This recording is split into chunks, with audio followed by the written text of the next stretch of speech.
খাবেন? দাঁড়ান, এই তো জল, আপনার পাশে জল ছিল, দেখতে পারেন না নাকি? খান জলটা, ধর। এইটুকুখানি জল, এই জলটা আপনার 100 বছর চলবে, বুঝলেন?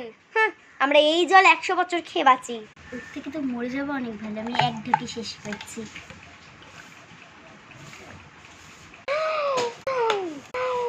এটা আপনি কি করলেন? এক ঢুকে শেষ করে দিলেন। 100 বছর তাহলে আপনি জল না খেয়ে বাঁচবেন। থার্মোমিটারটা দিয়ে গেছিলাম না, দিন থার্মোমিটারটা, দেখি কত জ্বর। যদি জ্বরই না থাকে আপনার, ওষুধ দিয়ে তো টপকে যাবেন।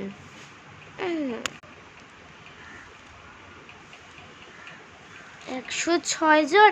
এখনই আপনাকে নার্সিংয়ে ভর্তি করতে হবে। চলুন চলুন, তাহলে চেক করতে দিন, পরে নার্সিংয়ে নিয়ে যাব। দুধের মধ্যে মারছেন কেন? চুপ করে বসুন।